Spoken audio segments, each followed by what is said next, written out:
ठाकुर हवेली। अर्चना shower के नीचे खड़ी हुई थी। शॉवर का पानी उसके बदन पर गिर रहा था। उसके बाल कुछ आगे हो गए थे। वो अपने दोनों हाथों से अपने बालों को पीछे करती है। वो अभी भी रेदांश की उस ब्लैक कलर की शर्ट में थी। ब्लैक शर्ट उसके बदन में अब चिपक गई थी। उसकी वो गोरी टांगे उस ब्लैक शर्ट में और भी ज्यादा अट्रैक्टिव लग रही थी। शर्ट के 4 बटन खुले हुए थे, जिससे अर्चना का सीना साफ साफ दिख रहा था। अर्चना धीरे धीरे करके उस शर्ट के बटन को खोलने लगती है और उस शर्ट को वहीं फेंक देती है। उसकी बॉडी अभी भी कांप रही थी। उसे कुछ भी होश नहीं था। वो अभी भी उस ठंडे शावर के पानी के नीचे खड़ी हुई थी। वो सीधा खड़ी बस शावर के पानी के नीचे भीग रही थी, जैसे उसे कुछ होश ही नहीं था। उसकी आंखों से सिर्फ आंसू बह रहे थे, कुछ ठंडे चावल से गिरते पानी में मिलकर कहीं दूर गिरे जा रहे थे। रेदांश करीब 1 घंटे से बाथरूम के बाहर चक्कर काट रहा था। वो अपने हाथ में पहनी घड़ी में टाइम देखता है। 1 घंटा हो चुका था, लेकिन अभी भी अर्चना बाथरूम के अंदर थी। उसका सब्र का बांध टूट रहा था। वो बाथरूम का गेट बजाता है। बाथरूम में आवाज सुनकर अर्चना होश में आती है। अब उसे होश आता है। वो कितनी देर से उस बाथरूम के पानी के नीचे थी। अब उसे हल्की हल्की ठंड लगने लगी थी, क्योंकि शावर का पानी बहुत ज्यादा ठंडा था। वो जल्दी से शॉवर के पानी को बंद करती है और बाथरोब पहनकर वॉशरूम से बाहर आती है। वो एक नज़र भी रेदांश को नहीं देखी और वो क्लोजेट में चली जाती है। उसे अच्छे से पता था कि अभी भी क्लोजेट में उसके कपड़े रखे हुए थे। वो क्लोजेट में जाती है। वहां पर वेस्टर्न से लेकर इंडियन सारे कपड़े थे। वहां से वो एक पर्पल और व्हाइट कॉम्बिनेशन वाली साड़ी उठाती है। वहां पर जितनी भी साड़ियां थी, सारी की साड़ी जॉर्जेट की थी। वो उस साड़ी को उठाकर पहनने लगती है, लेकिन उसके दिमाग में बहुत कुछ चल रहा था। उसका ध्यान साड़ी पहनने में नहीं था। वो बार बार प्लेट्स बना रही थी, लेकिन उसकी प्लेट्स बन ही नहीं रही थी। वो अभी भी कुछ सोच रही थी। वही क्लोजेट के गेट से टेक लगाकर खड़ा रेदांश सब कुछ देख रहा था। वो अपने दोनों हाथों को अपने सीने पर बांधकर एक पैर पर दूसरे पैर को टिकाकर आराम से खड़ा अंदर के नज़ारे को देख रहा था। अर्चना बार बार कोशिश कर रही थी प्लेट्स बनाने की, लेकिन उसकी वो प्लेट्स बन ही नहीं रही थी। तभी उसे अपनी कमर पर किसी के ठंडे हाथ महसूस होते हैं। वो एकदम से सिहर जाती है। उसे किसी की गर्म सांस भी अपने कंधे पर महसूस हो रही थी। उसके पीछे खड़े इंसान के पास से जो परफ्यूम की खुशबू आ रही थी, उसे अर्चना जरूर पहचानती थी। वो पीछे पलटने को भी नहीं हुई थी, वो वैसे ही खड़ी हुई थी। उसकी मुठ्ठियां उसकी साड़ी पर कस गई थी। रेदांश अर्चना को एक झटके में पलट देता है। अब अर्चना सीधे उसके सामने थी। रेदांश घुटनों के बल नीचे बैठ जाता है और अर्चना के हाथ से उसकी वो साड़ी की प्लेट्स को पकड़ लेता है। फिर उसे खोलकर अच्छे से उस साड़ी की प्लेट्स को बनाने लगता है। अर्चना बस एक रेदांश को देख रही थी। रेदांश किसी प्रोफेशनल की तरह उसकी साड़ी की प्लेट्स बना रहा था। वो जैसे कोई बहुत ही ज्यादा प्रोफेशनल हो इस काम में। वैसे ऐसा कोई काम नहीं था जो रेदांश ना कर सके। मेकअप से लेकर लड़कियों की ड्रेसिंग, उनके कपड़े, सब कुछ बखूबी कर सकता था। उनको वो क्लोजेट भी काफी बड़ा था। वही क्लोजेट में 2-3 शीशे लगे हुए थे। अर्चना शीशे में खुद को देख रही थी। उसे एक छोटी सी बच्ची सामने दिख रही थी, जो रो रही थी। छोटी सी बच्ची का अक्स उस शीशे में दिख रहा था। अर्चना की आंखों से आंसू लुढ़क कर सीधे रेदांश के गालों पर गिर जाते हैं। रेदांश अपना चेहरा उठाकर ऊपर देखता है। अर्चना अभी भी रो रही थी। रेदांश उसे कुछ भी नहीं बोलता और उसकी साड़ी की प्लेट्स बनाने लगता है। वो उसके पेट के पास अपने होंठ रखकर उसके पेट पर चलाने लगता है। अर्चना इस एहसास से एकदम से सिहर जाती है और अपने होश में वापस आ जाती है। वो रेदांश को देख रही थी। कहीं ना कहीं उसके अंदर रेदांश के लिए फीलिंग्स थी, लेकिन वो उसे छुपाना चाहती थी। लेकिन शायद वो छुपा नहीं पा रही थी। रेदांश खड़े होकर उसके साड़ी के पल्लू को उसके कंधे पर अच्छे से एडजस्ट कर देता है और फिर उसके चेहरे के करीब देखता है, जिस पर अभी भी आंसू निकल रहे थे। उसकी आंखों में आए आंसुओं को वो अपने अंगूठे से पोंछ देता है और उसके गालों को सहलाते हुए बोलता है, कुछ भी नहीं हुआ है, सब ठीक है। टेंशन लेना बंद करो, सब ठीक हो जाएगा। अर्चना कुछ भी नहीं बोलती। रेदांश उसे अपने सीने से लगा लेता है। अर्चना भी अपने हाथ उसकी कमर पर लपेट लेती है। वहीं दूसरी तरफ एसआर मेंशन तारा की आंखें खुलती है। उसकी नजर डायरेक्ट बालकनी में पहुंच जाती है, जहां पर देव आराम से शर्टलेस खड़ा एक तक सूरज को देख रहा था। जैसे वो उस वक्त सूरज को नहीं अपने दुश्मन को देख रहा हो। उसकी निगाहें एकदम से उस सूरज पर टिकी हुई थी। तारा के चेहरे पर एक मुस्कुराहट आ जाती है। देव को देखकर उसके इजहार मोहब्बत से बहुत ज्यादा खुशी में वो अपना गम तक भूल गई थी। उसे अपना गम भी याद नहीं था। वो धीरे धीरे कदमों से चलकर देव के पास जा रही थी, ताकि देव को उसके आने की कोई भी आहट न हो। वो देव के पीछे जाकर खड़ी हो जाती है और जैसे ही वो कुछ सोचने लगती है, देव की वो अट्रैक्टिव बॉडी उसे बहुत ज्यादा अट्रैक्ट कर रही थी। वो अपना हाथ छूने के लिए आगे बढ़ाती है, फिर पीछे कर लेती है। उसकी सिर्फ उसे पीठ ही दिख रही थी, लेकिन पीछे से भी वो बेहद अट्रैक्टिव लग रहा था, जैसे वो आगे से लगता था। तभी उसके कानों में देव की आवाज पड़ती है, छूना चाहती हो जान, छू लो, बाहों में भरना चाहते हो, भर लो, हम मना नहीं करेंगे तुम्हें। तारा का मुंह लटक जाता है और फिर वो वैसे ही देव को पीछे से गले लगा लेती है। उसके हाथ देव के कंधों पर रखे हुए थे। वो देव के कंधे पर अपना चेहरा रख कर बोलती है, आपने हमें कैसे पहचान लिया? हमने तो कोई आवाज भी नहीं की। फिर आप हमें कैसे पहचान गए? वो इस वक्त देव की व्हाइट शर्ट में थी। वैसे कल रात उनके बीच कुछ हुआ नहीं था, कुछ न होकर भी उनके बीच बहुत कुछ हो गया था। देव वैसे ही खड़ा सूरज को देखते हुए बोलता है, मोहब्बत है आप हमारी, हम अपनी मोहब्बत को दूर से भी देख सकते हैं और आप तो इस वक्त हमारे इतना करीब थी। आपकी मौजूदगी हमारी ये धड़कनें बता देती हैं। वो अपने सीने पर हाथ रखकर बोलता है, और आपकी मौजूदगी जानने के लिए हमें आपकी कोई आवाज की जरूरत नहीं है। हम आपको ऐसे ही पहचान सकते हैं। मोहब्बत यही होती है, जिससे आप मोहब्बत करते हैं, उसके बिन कहे अल्फाज भी आप समझ जाए, यही तो मोहब्बत का दूसरा नाम है। तारा बस एक तक देव की बातों को सुन रही थी। देव अगले ही पल उसे घुमाकर अपने आगे कर लेता है और उसे अब कस के गले लगा लेता है।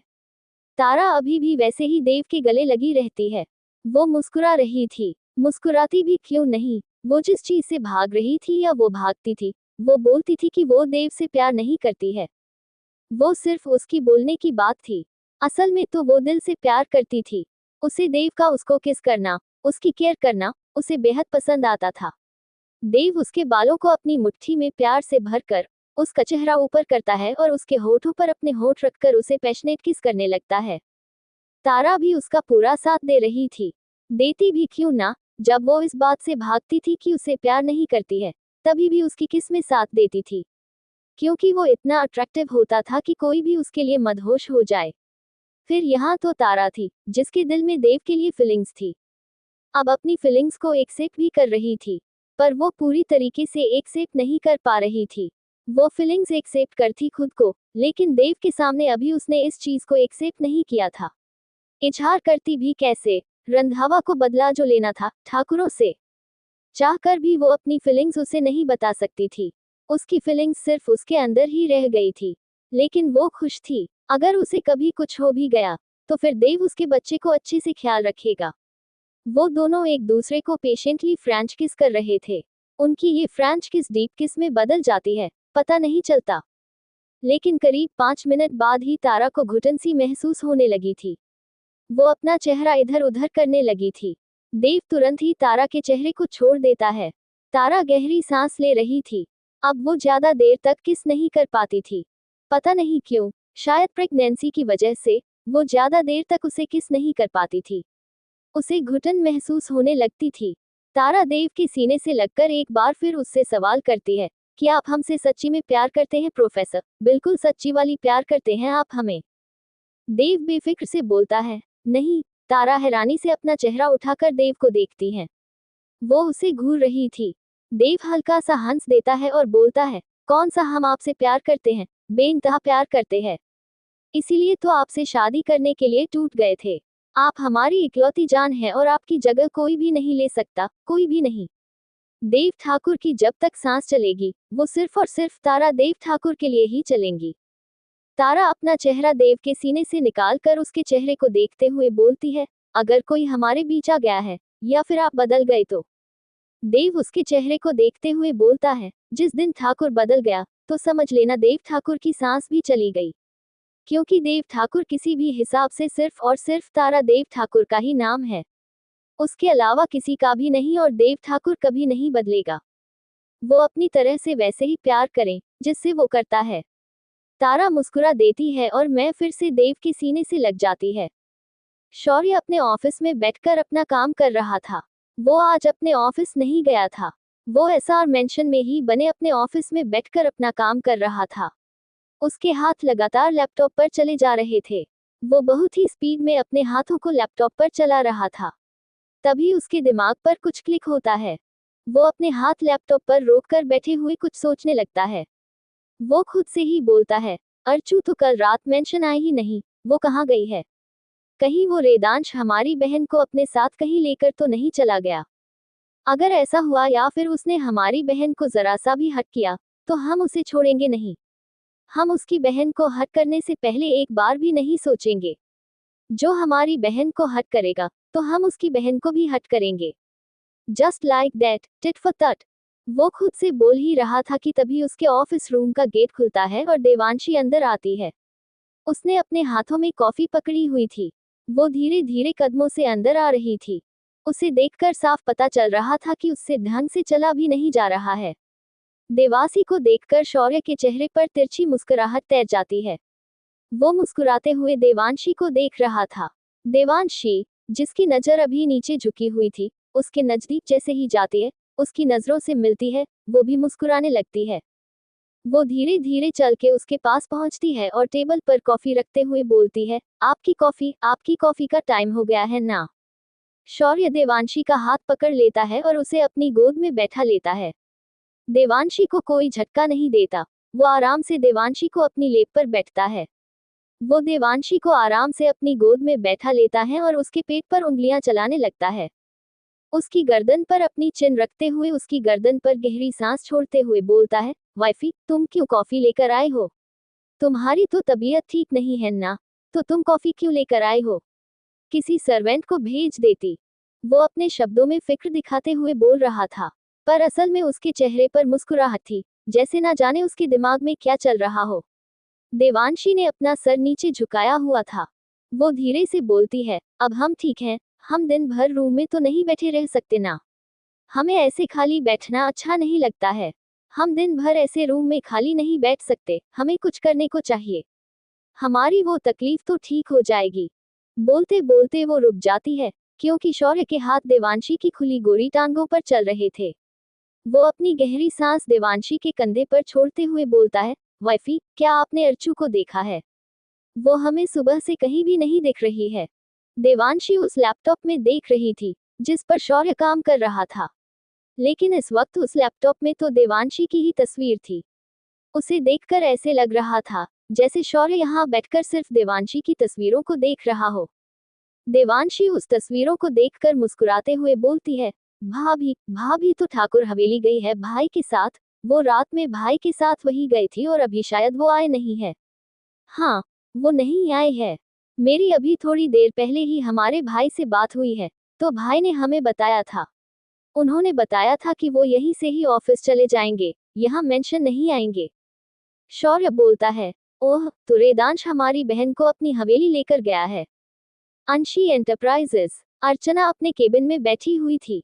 उसने इस वक्त वही व्हाइट एंड पर्पल कलर की साड़ी पहनी हुई थी। बालों को बिल्कुल खुला ही छोड़ा था। उसने अपने बालों को बीच से डिवाइड किया हुआ था और उसमें हल्का सा सिंदूर लगाया हुआ था।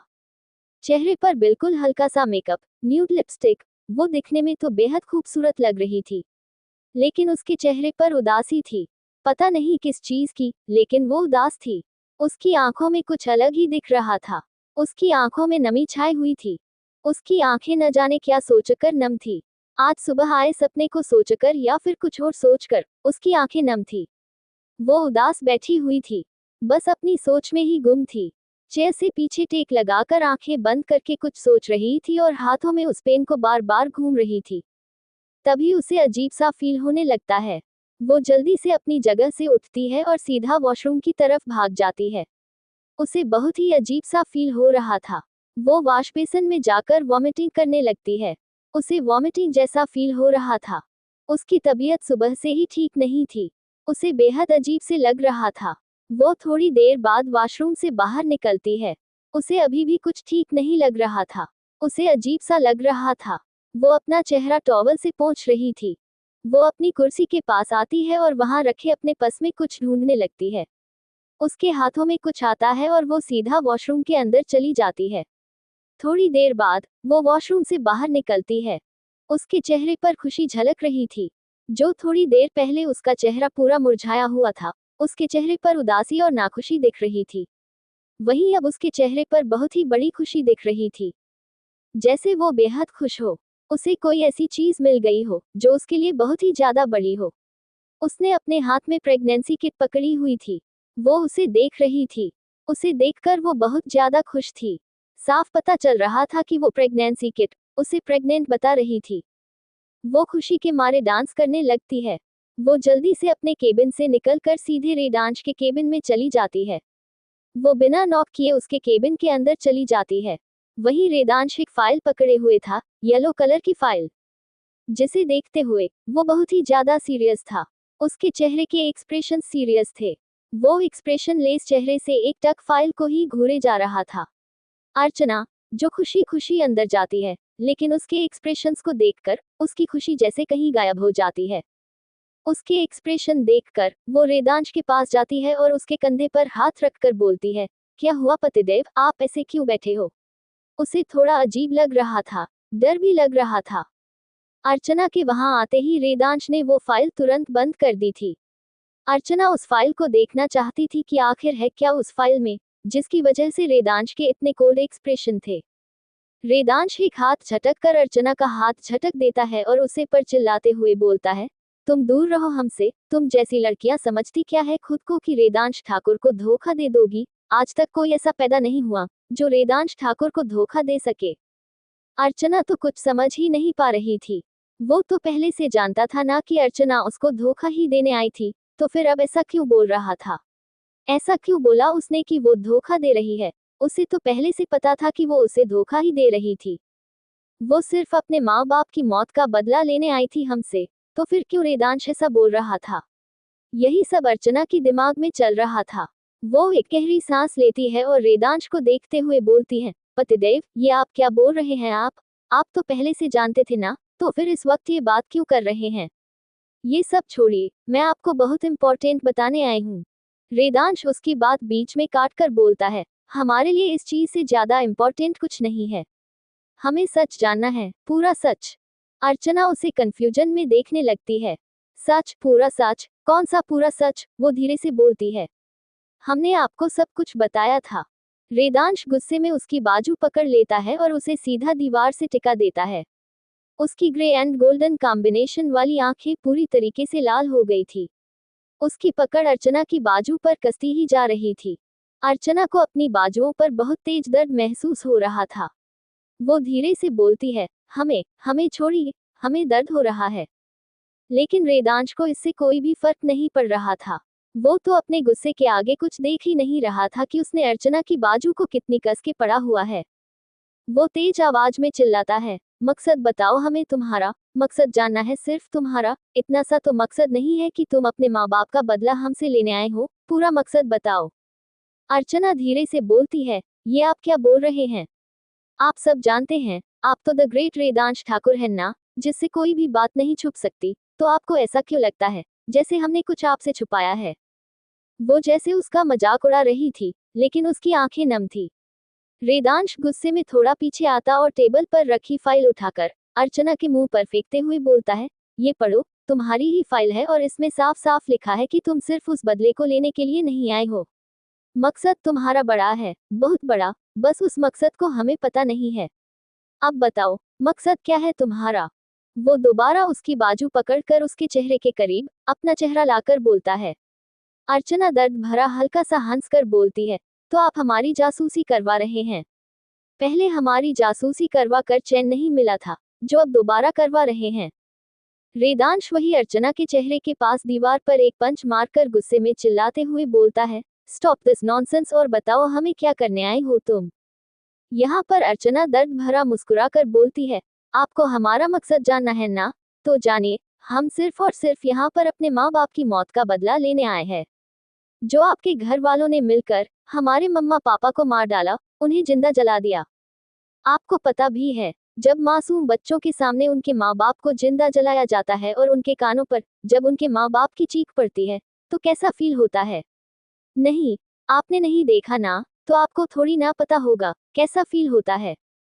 दर्द होता है, बहुत ज्यादा दर्द, ऐसा लगता है जैसे जान आपके जिस्म से अलग कर दी जा रही हो, ऐसे लगता है जैसे आपके हजार टुकड़े किए जा रहे हो। लेकिन नहीं, आपको इससे थोड़ी ना फर्क पड़ेगा। आपको इससे फर्क ही कहाँ पड़ता है? आप में तो ठाकुरों के लोगों का खून दौड़ रहा है ना, तो आपको कहाँ से फर्क पड़ेगा? हमारी तकलीफ, हमारे दर्द का आपको अभी एहसास नहीं होगा। हम आपसे, आपके खानदान वालों से, उस हर एक दर्द, हर एक तकलीफ का बदला लेंगे, जो हमने झेला है अपने बचपन में। अपने भाई से दूर हो जाने की तड़प पता है आपको? नहीं पता, आपको बिल्कुल भी नहीं पता है।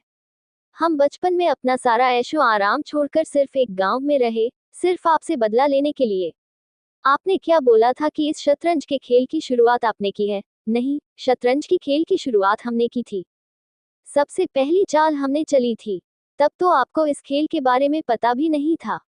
अपना घर, अपने भाई, अपनी जगह छोड़कर हम एक गांव में रहे, वहां की मिट्टी में रहे, जो हमारे लिए सबसे ज्यादा मुश्किल था। लेकिन हम रहे, हमने सरवाइव किया क्योंकि हमें बदला लेना था, हर एक चीज का, हर एक दर्द का, जो हमारे घर वालों पर हुआ है।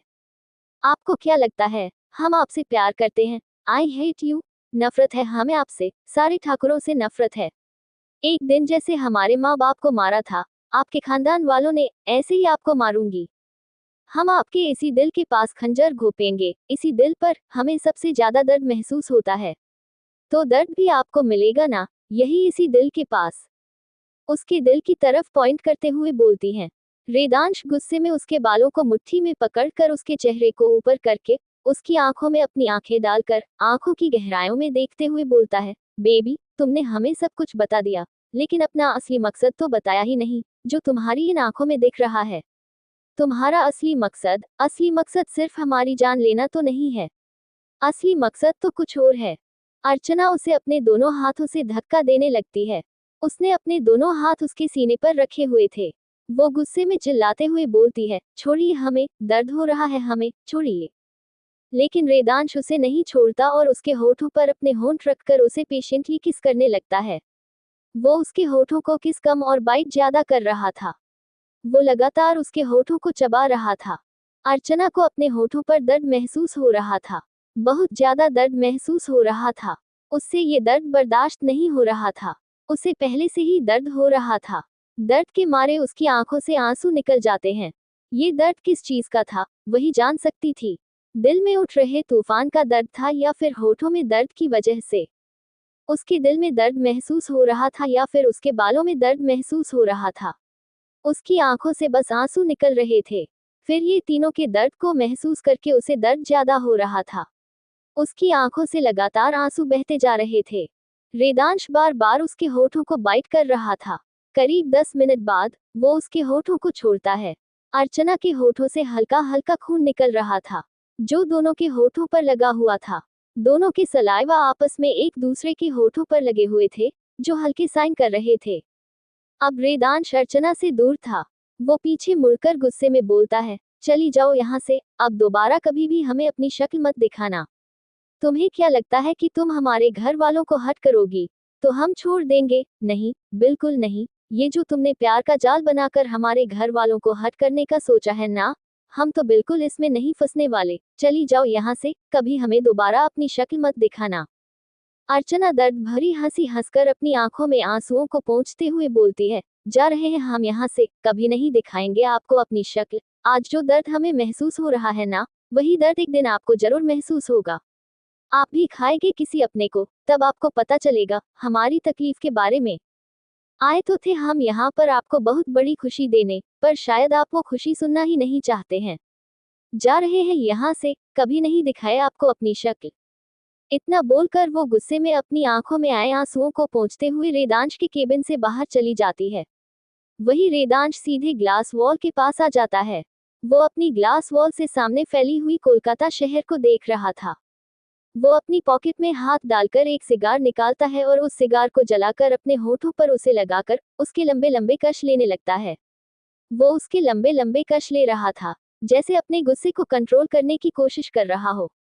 वो अपना हाथ ग्लास वॉल पर मारकर गुस्से में बोलता है, क्यों बेबी, क्यों क्यों दे रही हो हमें धोखा? हम चाहे तो अच्छे से रह सकते हैं, लेकिन नहीं, तुम अपने मकसद के लिए हमें धोखा दे रही हो, जो हम बिल्कुल बर्दाश्त नहीं करेंगे।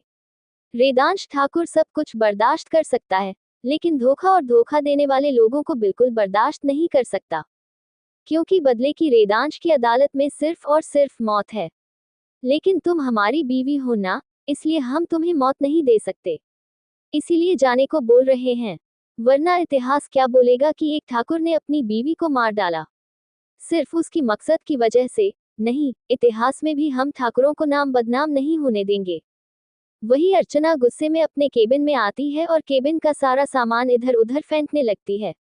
यही फेंकने के चक्कर में उसके हाथ से प्रेगनेंसी किट छूटकर वहीं गिर जाती है। उसकी आंखों से आंसू बह रहे थे। वो गुस्से में चिल्लाते हुए, रोते हुए बोलती है, क्यों कर रहे हैं आप ऐसा? हम आपको कितनी बड़ी खुशी देने आए थे। आपको जो चाहिए था, आपको वो मिलाने वाला था, पर नहीं, आपने अपने गुस्से के चलते हमारी एक भी बात नहीं सुनी और हमें जान को बोल दिया।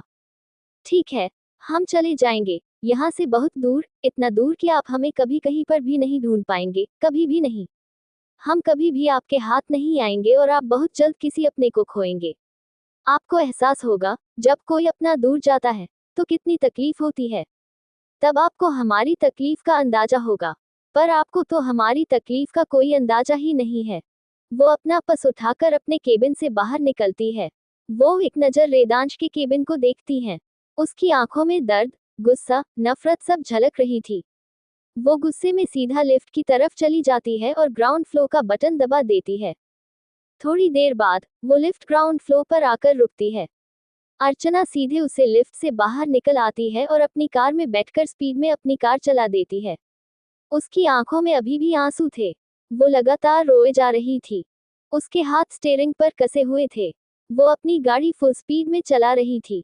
वही वेदांश उसे ग्लास वॉल से, उसे ऑफिस से बाहर जाते हुए देख रहा था। वो ये भी देख रहा था कि अर्चना बहुत स्पीड में कार चला रही है, लेकिन जैसे उसे कोई फर्क ही नहीं पड़ रहा था।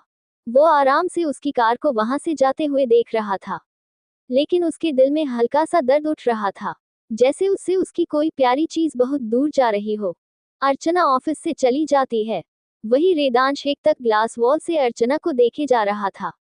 वो अर्चना की जाती हुई कार को देख रहा था। उसकी आंखों में कोई भी इमोशंस नहीं थे। उसकी वो आंखें अभी भी सर्द लाल थी। वो अभी भी सिगार के लंबे कश ले रहा था। वो तब तक उस कार को देखते रहता है, जब तक वो कार उसकी नजरों से ओझल नहीं हो जाती। कार के जाने के बाद वो एक तक आसमान को देखने लगता है। वो पता नहीं क्या सोच रहा था। उसके दिमाग में क्या चल रहा था। वो बस कुछ सोच रहा था, शायद बहुत बड़ा या फिर कुछ और। वेदांश अपनी चेयर में आकर बैठ जाता है और अपना लैपटॉप खोलकर उसमें काम करने लगता है। उसके हाथों की उंगलियां बहुत तेज तेज उस लैपटॉप पर चल रही थी। वो जैसे अभी थोड़ी देर पहले हुई बात को भूल गया था। वो आराम से अपने काम करने में मगन हो गया था। उसे जैसे आसपास का कुछ होश ही नहीं था। वो एक तक अपनी आंखें लैपटॉप की स्क्रीन पर टिकाए अपना काम फटाफट किए जा रहा था। वहीं दूसरी तरफ एसआर मेंशन, तारा आराम से बेड में आलती पालती मार के बैठी हुई थी। उसने अपने ऊपर एक पिलो रखा हुआ था और लगातार अपने नाखूनों को चबाए जा रही थी। देव, जो किसी काम से उस रूम में आया था, वो जब तारा की हरकतों को देखता है, तो लंबे कदमों से तारा के पास जाकर उसके नाखूनों को उसके मुंह से अलग कर देता है। तारा घुरकर देव को देखने लगती है। देव को इससे कोई फर्क नहीं पड़ता। वो तारा के ऊपर उल्टा चिल्लाते हुए बोलता है, पागल हो गई हो तुम, ये क्या कर रही हो? कितना अनहाइजीनिक है ये तुम्हारे लिए और हमारे बच्चे के लिए, फिर भी तुम ये नाखून चबा रही हो अपने, वो भी दांतों से। तारा धीरे से बोलती है, हमें कुछ खाना है। उसकी बात सुनकर देव अपनी भौहें चढ़ा लेता है और बोलता है, अगर तुम्हें कुछ खाना है, तो बताओ ना, ऐसे नाखून चबाओगी? बताओ क्या खाना है? तारा धीरे से बोलती है, वही तो हमें नहीं समझ में आ रहा, हमें क्या खाना है, इसीलिए हम अपने नाखून चबा रहे थे। देव अपनी गर्दन में हिला देता है। फिर वो बोलता है, बताओ क्या खाना है, हम अभी बनवा देते हैं। तारा फटाक से खड़े होते हुए बोलती है, हमें आपके हाथों का खाना है। देव तारा के बिल्कुल करीब आकर उसे एक झटके में अपनी बाहों में उठा लेता है। तारा जल्दी से अपने हाथ देव की गर्दन पर लपेट लेती है और देव को एकदम देखते हुए बोलती है, ये आप क्या कर रहे हैं? देव मुस्कुराते हुए तारा के चेहरे को देखते हुए बोलता है, अभी तो तुमने कहा कि तुम्हें हमारे हाथ का कुछ खाना है। अब हम अकेले तो किचन में थोड़ी ना कुछ बनाएंगे, कंपनी के लिए कोई ना कोई तो चाहिए ना, और जब हमारी बीवी है कंपनी देने के लिए, तो हमें किसी और की क्या जरूरत। चलिए। तारा कुछ भी नहीं बोलती और मुस्कुराते हुए बस देव को देखती रहती है। देव तारा को अपनी बाहों में लिए नीचे की तरफ आ रहा था। वो नीचे आकर सीधा किचन की तरफ तारा को लेकर चले जाता है और उसे स्लैब पर बैठा देता है। तारा को स्लैब पर बैठाने के बाद वो बड़े ही स्टाइल में अप्रेन पहनता है और फ्रिज खोलकर उसमें से कुछ सब्जियां निकाल देता है। फिर उन्हें उछालते हुए चॉपिंग बोर्ड पर रख देता है और उसे किसी प्रोफेशनल की तरह काटने लगता है।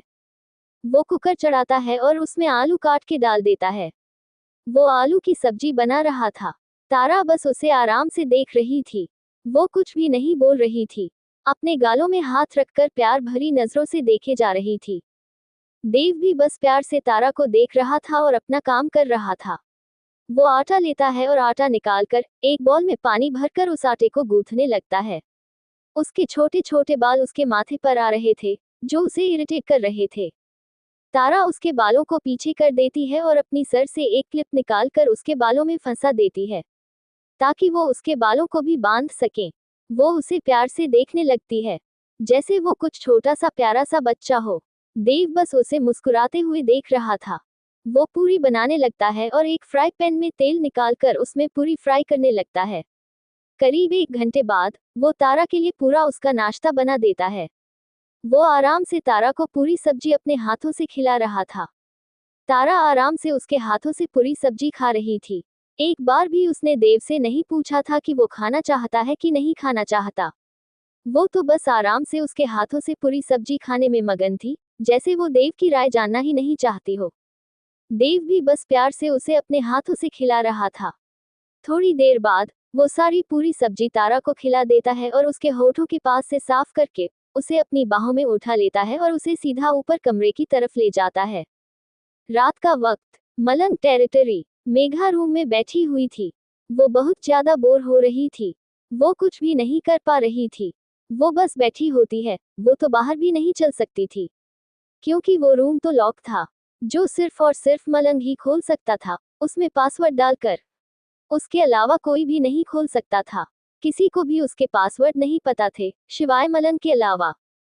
जैसे पता नहीं मलंग ने उस पूरे टेरिटरी में क्या छुपा कर रखा था, जो उसने हर एक रूम पर पासवर्ड लगाया हुआ था। वो सिर्फ मलंग के पासवर्ड लगाने से ही खुलता था।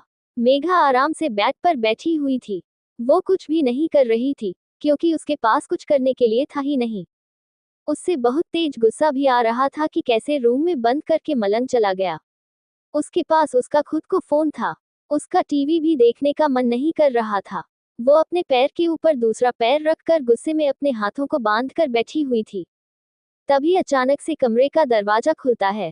मेघा अपनी गर्दन टेढ़ी करके दरवाजे की तरफ देखती है, जहां पर मलंग खड़ा हुआ था। उसकी हालत बहुत बेकार थी, जैसे उसने आज बहुत सारा काम किया हो। उसकी शर्ट उसकी पेंट से बाहर निकली हुई थी। उसके बाल पूरे बिखरे हुए थे। उसने अपने कोट को अपने हाथों में लिया हुआ था। वो अपने कदम बैग की तरफ बढ़ाने लगता है। मेघा तो उसकी कदम को बैग की तरफ बढ़ते हुए देखकर पीछे की तरफ खिसकने लगती है। उसके दिल में एक डर सा आ गया था। वो डर रही थी। वो डरते हुए पीछे की तरफ खिसक रही थी। तभी मलंग उसके पैरों को पकड़कर अपनी तरफ घसीट लेता है। मेघा डरती हुई नजरों से कांपते हुए होठों से मलंग को देखते हुए बोलती है, प्लीज प्लीज मेरे साथ ऐसा मत करिए। प्लीज मेरे साथ कुछ भी मत करिए। प्लीज मेरे साथ वो मत करिए। मलंग धीमी मगर कड़क आवाज में बोलता है, शादी हो चुकी है हमारी, बीवी हो तुम हमारी, इस रिश्ते की अहमियत को समझ जाओ, यही बेहतर होगा तुम्हारे लिए। आज नहीं तो कल तुम्हारे पास ही आऊंगा, क्योंकि मेरी मंजिल भी तुम हो और मेरी मोहब्बत भी तुम। मुझे आना सिर्फ और सिर्फ तुम्हारे पास ही है। मैं नहीं मानती इस शादी को, जिसमें मेरी मर्जी ही शामिल नहीं है, और जिसमें मर्जी शामिल नहीं, उस चीज को मैं कभी नहीं मानती। मेघा चीखते हुए बोलती है। ये कुछ ही दिनों का कागजी रिश्ता है, जिसे मैं जल्दी ही खत्म कर लूंगी और अपने घर वालों को भी तुमसे बचा लूंगी। वो अपने कोट को बेड पर रखते हुए बोलता है, अपना ये शौक भी पूरा कर लेना, फिलहाल मैं अभी बहुत थका हुआ हूँ। इससे पहले कि मैं अपना इरादा बदल लूं, तुम जाकर अपने कपड़े चेंज कर लो। वो एक नज़र मेघा को देखता है, जिसने हॉट पैंट और क्रॉप टॉप व्हाइट कलर का पहना हुआ था। उस क्रॉप टॉप से उसका पेट साफ साफ दिख रहा था और उसकी पैंट से उसके वो गोरी टांगें नजर आ रही थी, जो शायद मलंग को बहकने पर मजबूर कर रही थी। मेघा बेड से जल्दी से उतरते हुए बोलती है, मैं बेड पर बिल्कुल भी नहीं सोऊंगी। मलंग तिरछा मुस्कुराते हुए बोलता है, तो क्या मेरी बाहों में सोने का इरादा है? मुझे कोई प्रॉब्लम नहीं है, तुम आराम से मेरी बाहों में सो सकती हो। मेरी बाहें तुम्हारे लिए सेफ है। मेघा मना करते हुए बोलती है, बिल्कुल भी नहीं, तुम बहुत चीप हो और जालिम भी। मलंग हल्का सा हंस देता है और बोलता है, ये बात मुझे पता है डार्लिंग, कुछ नया बताओ। मुझे पता है कि मैं बहुत जालिम हूँ। मेघा उसकी बात को पूरी तरीके से इग्नोर कर देती है और आगे बोलती है, तुम बहुत जालिम हो, सिर्फ और सिर्फ अपना हुक्म चलाना चाहते हो और पता नहीं आज तक कितनी ही लड़कियों को। बोलते बोलते वो रुक जाती है। वो सामने मलंग को देखती हैं, जिसका चेहरा गुस्से से लाल हो रहा था। वो उसके गुस्से से तमतमाते चेहरे को देखकर बहुत डर जाती है, लेकिन वो अपनी बात से पीछे नहीं हटती। वो अपने गले से थूक पटकते हुए बोलती है, न जाने कितनी लड़कियों को अपनी बाहों में सुलाया होगा और अपनी हवस मिटाई होगी। मेघा, वो जोर से चिल्लाता है। उसकी आंखें गुस्से से लाल हो गई थी। आज उसने पहली बार मेघा का नाम लिया था। वो हर बार उसकी कही गई बात पर उसे कुछ नहीं बोलता था। वो आज इतना ज्यादा गुस्से में था कि आज उसने पहली बार उसका नाम लिया था और जो उसके गुस्से को बता रहा था। उसकी एक ही चीख ने मेघा को अंदर तक हिला कर रख दिया था। उसका दिल तक कांप गया था। मलंग के इतना तेज चिल्लाने से वो उसकी इस चीख से संभल भी नहीं पाई थी कि अचानक ही मलंग ने उसको बेड पर लेटा दिया और उसके दाएं गाल पर अपने दांत गड़ा दिया। मेघा की एक जोरदार चीख उस पूरे कमरे में गूंज जाती है। आह! वो जोर से चीखती है। वो मलंग को खुद से दूर करते हुए बोलती है, आह! छोड़े मुझे जंगली इंसान, छोड़ो मुझे, मुझे दर्द हो रहा है। वो उसकी आंखों में गुस्से से घूरते हुए बोलता है, ये एक छोटी सी सजा थी, बस अपनी हद में रहो। ऐसी घटिया बातें ना करो, जो मुझे पसंद नहीं है और ना मैं अपने लिए बर्दाश्त करूंगा। वो उसे वहीं पर छोड़कर वो सीधा वॉशरूम में चला जाता है। मेघा बस उसे जाते हुए देखती रहती है। वो कुछ कर नहीं पाती है। वो बस उसे जाते हुए देख रही थी। उसका हाथ अपने गाल पर पहुंच जाता है। उसे दर्द हो रहा था। उसके गालों पर मलंग के दांत के निशान बने हुए थे। मलंग गुस्से में वॉशरूम का गेट बंद करता है। गेट बंद होने की आवाज बहुत तेज आई थी। मेघा एक बार फिर अंदर तक कांप जाती है। मलंग गुस्से में जाकर शावर का पानी ऑन कर देता है और अपनी शर्ट निकालकर वही दूर फेंक देता है। उसे बहुत तेज गुस्सा आ रहा था। उसकी वो इलेक्ट्रिक ब्लू आइज गुस्से से लाल हो गई थी। वो अपना हाथ दीवार पर मारते हुए गुस्से में बोलता है, क्यों डार्लिंग, क्यों क्यों तुम मुझे इतना गुस्सा दिलाती हो?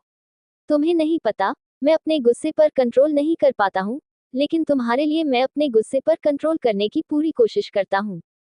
लेकिन तुम हर बार ऐसा कुछ बोल जाती हो, जिससे मैं अपने गुस्से पर बिल्कुल भी कंट्रोल नहीं कर पाता हूँ।